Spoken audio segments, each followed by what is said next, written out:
नमस्कार दोस्तों, आप सभी पर माँ का आशीर्वाद और बजरंगबली की कृपा सदैव बनी रहे। आज इस वीडियो में हमने जिस विषय को लिया है, आप में से बहुत सारे लोग इसके बारे में जानना चाहते हैं, खासकर जो हमारे नए सब्सक्राइबर्स हैं। बहुत सारे प्रश्न आप लोगों के इस संबंध में हमें लगातार मिल रहे हैं, जिसमें सबसे पहला प्रश्न है कि क्या माँ के दोनों स्वरूपों की पूजा, माँ दुर्गा और माँ काली दोनों की पूजा एक समय में हम कर सकते हैं? क्या इनके मंत्रों का जाप एक साथ हम एक समय में कर सकते हैं? दूसरा प्रश्न है कि माँ के किस स्वरूप की पूजा नित्य करनी चाहिए? माँ के किस स्वरूप की पूजा नित्य करना ज़्यादा प्रभावी है, ज़्यादा लाभकारी है?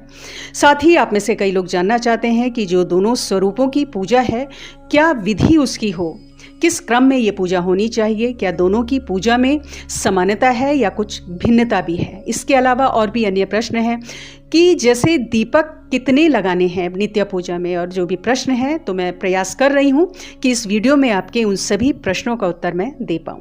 तो सबसे पहला प्रश्न हम लेते हैं कि माँ दुर्गा और माँ काली के मंत्रों का जाप एक साथ कर सकते हैं क्या एक समय में?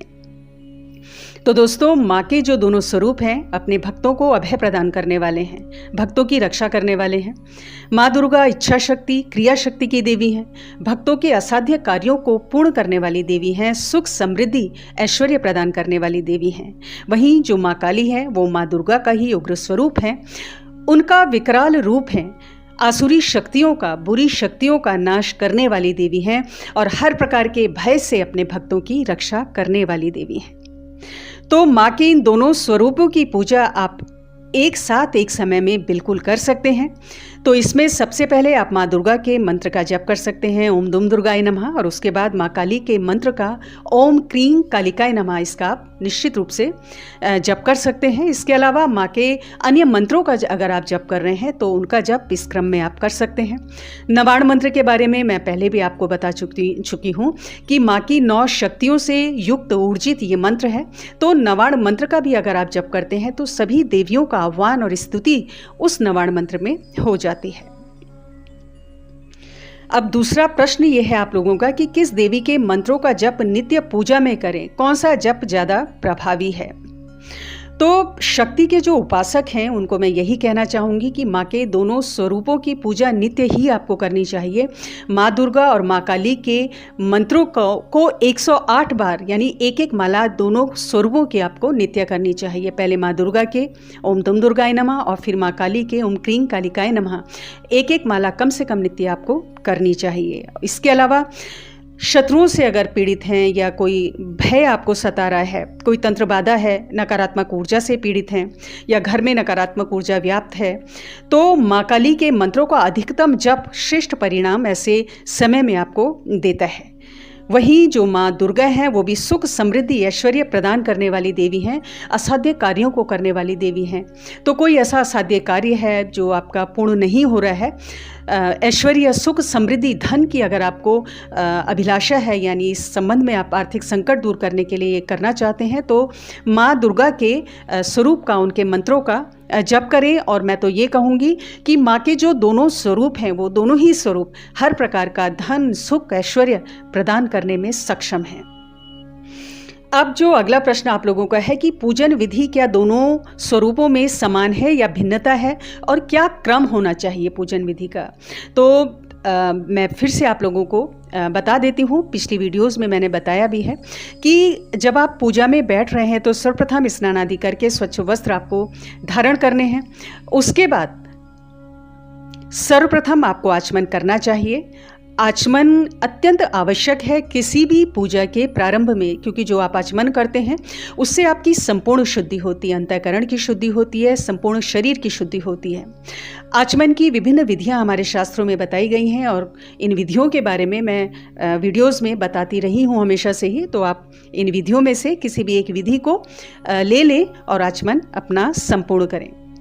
इसके अलावा जो आसन जो आपका लगेगा, जिस आसन पर बैठेंगे, वो लाल रंग का ऊनी आसन होना चाहिए।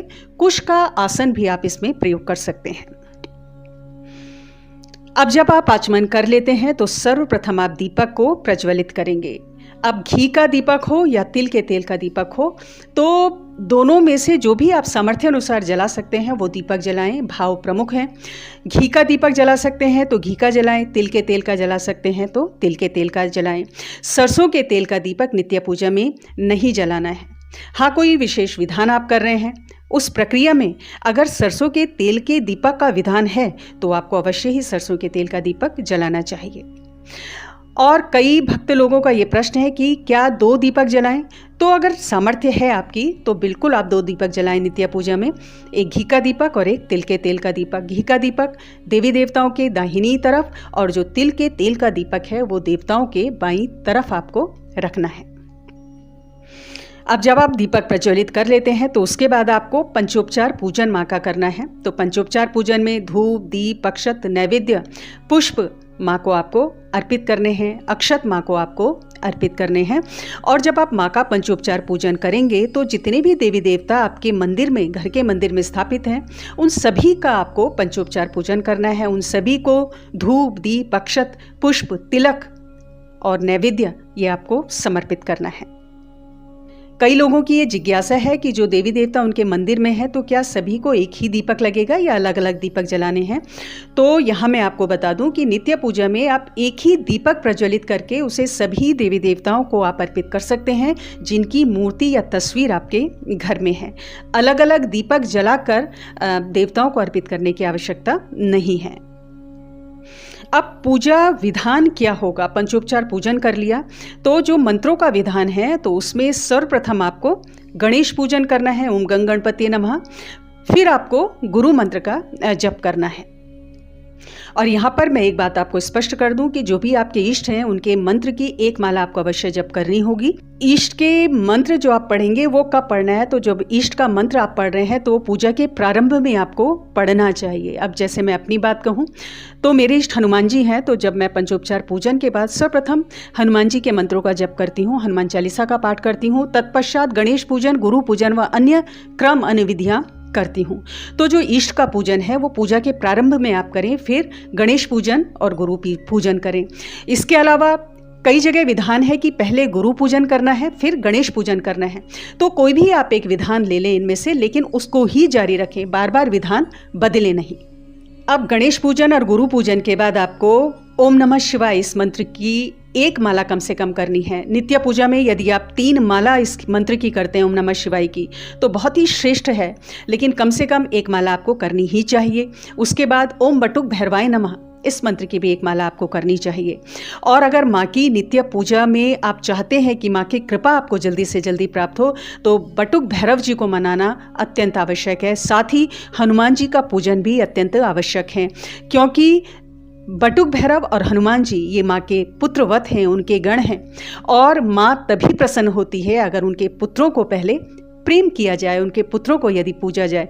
तो यदि आप बटुक भैरव जी को और हनुमान जी को पहले पूजते हैं, पहले उन्हें मनाते हैं, तो निश्चित रूप से माँ की जो कृपा है वो अनवरत आप पर बरसेगी और बहुत ज़्यादा आपको इस अपनी पूजा का फल मिलेगा।